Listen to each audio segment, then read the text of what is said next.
Hello student, welcome to our channel CS engineering ज्ञान।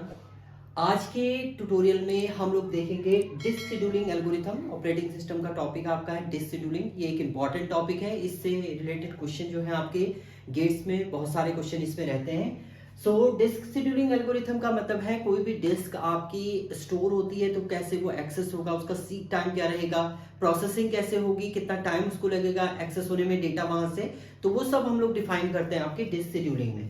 तो proper अगर मैं डेफिनेशन की बात करूं तो केवल टर्म मैंने लिखे हुए यहाँ पर। सबसे पहला है the process make the input output request to the operating system to access the disk. Disk को ऑपरेटिंग सिस्टम क्या कर रहा है, स्टोरेज से एक्सेस करता है, तो वो जो आपका एक्सेस करने का जो टाइम होता है, रिक्वेस्ट जो लगती है, उसी को आपका हम लोग डिफाइन करते हैं थ्रू डिस्क शेड्यूलिंग के थ्रू। कैसे शेड्यूल होगा, कौन सा पहले आपकी डिस्क एक्सेस होगी, फिर कौन सी डिस्क एक्सेस होगी, कैसे आपके आर्म्स जो है वो एक्सेस होंगी, वो सारा आपका इसमें डिफाइन करेगा। So disk scheduling algorithm manage this request and decide the order of the disk access given to the request. जैसे आपने रिक्वेस्ट भेजी है तो कौन सी डिस्क पहले आपके एक्सेस होगी, उसके बाद कौन सा डिस्क आपका एक्सेस होगी, ये डिफाइन करता है आपका डिस्क शेड्यूलिंग एल्गोरिथम।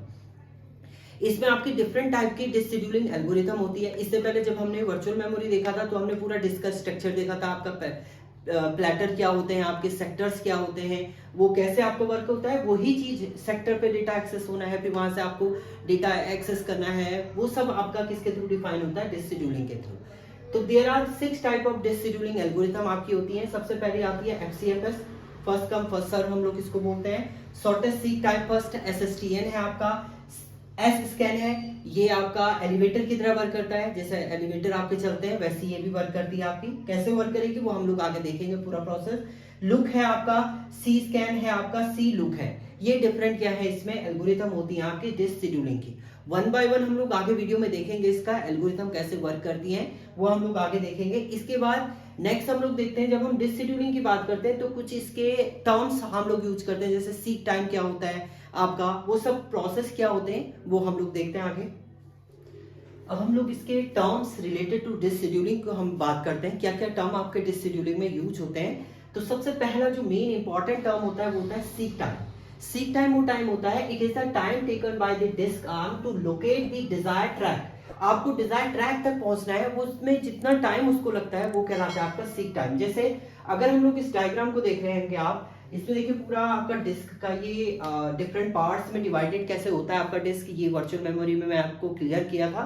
तो सबसे पहले अगर हम लोग बात करते हैं तो ये सीक्वेंस क्या होता है, सबसे पहले प्लेटर होते हैं आपके, प्लेटर के बाद आपका एक सरफेस होगा, सरफेस के बाद आपके ट्रैक होते हैं, ट्रैक, देन उसके बाद आपका क्या होता है, एक सेक्टर होता है। तो ये जो सीक टाइम है, सीक टाइम क्या कह रहा है आपको, आप प्रॉपर कहां पर ट्रैक तक पहुंचने में आपको जो टाइम लगता है वो कहलाता है आपका सीक टाइम। दूसरा है rotational latency, the time taken by the desired sector. अब सेक्टर की बात कर रहे हैं कि सेक्टर को of the disk to rotate itself to the position where it can access the read write head. Read write head के through वो कितना एक्सेस टाइम करने में टाइम कितना ले रहा है वो कहलाता है आपका रोटेशनल लेटेंसी। यानी सेक्टर के पास पहुंचने में सेक्टर कैसे आपका रोटेट कर रहा है, रोटेट करते समय रीड राइट हेड को वो कैसे रोटेट कर रहा है, वो टाइम जो लग रहा है वो कहलाता है आपका क्या, रोटेशनल लेटेंसी। उसके बाद आता है ट्रांसफर टाइम। ट्रांसफर टाइम वो टाइम होता है जब आप रिक्वेस्ट, एक प्रोसेस की रिक्वेस्ट को कंप्लीट करने के बाद दूसरे प्रोसेस के पास पहुंचते हैं तो उसमें जो टाइम लगता है ट्रांसफर होना, प्रोसेस को ट्रांसफर करने में जो टाइम लगता है उसे बोलते हैं आपका ट्रांसफर टाइम। तो लिखा भी है it is the time taken to transfer the data request by the process. Process ने जो रिक्वेस्ट की है, एक प्रोसेस कंप्लीट हो गया, अब दूसरे प्रोसेस तक पहुंचने में आपको कितना टाइम लग रहा है एक्सेस करने में उसकी रिक्वेस्ट, वो कहलाता है आपका ट्रांसफर टाइम। इसके बाद लास्ट आपका इसमें पॉइंट आता है डिस्क एक्सेस टाइम।